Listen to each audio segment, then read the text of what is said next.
But you do not make fun of the fact that somebody lives their life in a wheelchair. That doesn't work.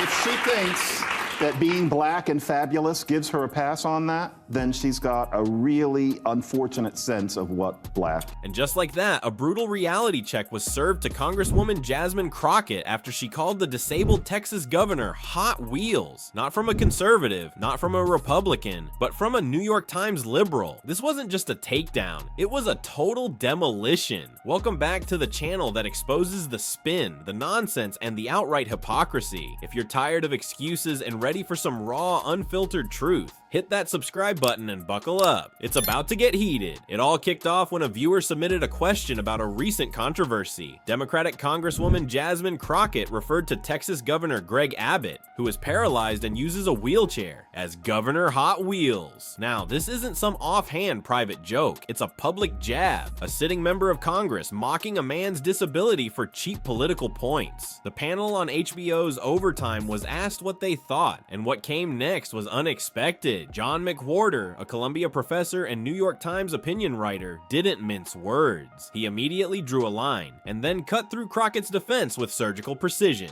McWhorter began by painting the picture. Is part of the new trend where informality is okay, where formality used to reign. Okay, fine. That's been going on since the 60s. So her routine is that she wants to bring a little bit of what I might quaintly call the ghetto cat fight into these spaces.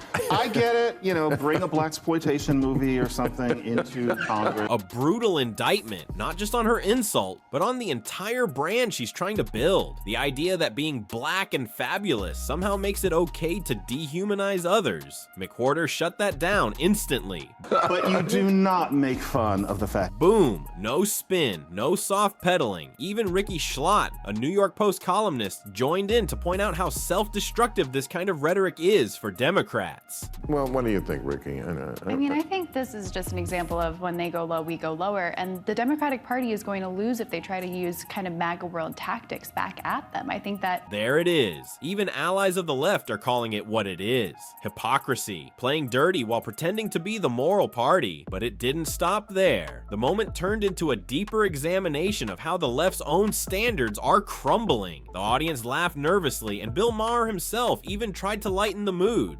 I'm really not. You know why? Because I'm a big fan of Family Guy. And they have... Am I wrong? Every week. I mean, one of the characters, Joe the cop, is in a wheelchair. But McWhorter wasn't having it. But that wasn't a cartoon. This is real life, and she was saying it with dismissive hostility, as opposed to the cartoonish, we can get away with it because we're drawn. Jasmine Crockett is not drawn, and neither is... In just one sentence, he exposed the core difference.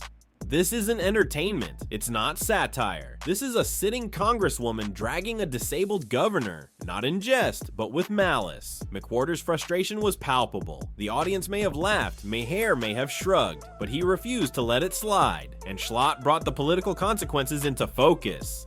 To succeed in the future, they need to be the party that is normal, that are stand-up. Let that sink in. Even liberal media figures are begging the left to stop embarrassing themselves. What's truly shocking is the silence from the Democratic leadership. No condemnation, no accountability. If a Republican had said something remotely similar, they'd be canceled before the end of the commercial break. But this, mocking a man in a wheelchair? Apparently that's just fabulous now. The real devastation came when McWhorter doubled down. Not with outrage, but with clarity. He cut through the cultural excuses being made for Crockett's comment, exposing the hollow justification for her words. Gives her a pass on that, then she's got a really unfortunate... Let that sink in. Not only did he destroy the defense that this was some sort of cultural sass, he called out the racialized shield being used to excuse what would otherwise be completely unacceptable behavior. He didn't need to scream. He didn't call names. He just spoke truth, and the audience applauded, because deep down, everyone everyone knew it. It was a rare moment of honesty in a media world that too often dances around reality to protect its own. Even Ricky Schlott, known for critiquing the excesses of woke culture, didn't gloat. She laid out the cost clearly. It's kind of MAGA world tactics back at them. I think that. So not only was Crockett wrong, she may be strategically sabotaging her own side. And here's the kicker. This wasn't a Fox News takedown. This wasn't some far-right pile-on. This was a liberal Times columnist and a centrist New York Post writer dragging a Democrat because someone had to. Just when the discussion seemed to shift away, Bill Maher tried to laugh it off, comparing the insult to Family Guy humor. It would be in a wheelchair, and nobody died. And like, I just think everybody. But McWhorter wasn't about to let that slide either. You know, I don't know. I'm a free speaker. I adore Family Guy. I've seen every episode.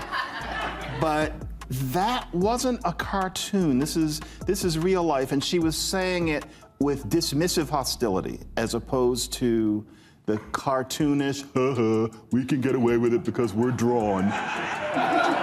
Jasmine Crockett is not drawn. No confusion, no spin. The man made it crystal clear. This wasn't a harmless joke. It was personal. It was hostile. And it crossed the line. When McWhorter drew the line between satire and cruelty, the whole tone of the conversation shifted. He refused to let the conversation be hijacked by false equivalence. And you could tell the panel wasn't just hearing him, they were learning from him. Even Bill Maher, never one to back down, conceded. That's as close to a white flag as you'll get from Maher on his own show. McWhorter didn't need to shout, he just ended it. If you're sick of the double standards, the silence from so-called progressives, and the games being played with real people's dignity, then share this video and hit that subscribe button. This kind of raw truth, you won't find it on the mainstream networks, but you'll always find it here. Until next time, stay sharp, stay real, and keep calling it like it is.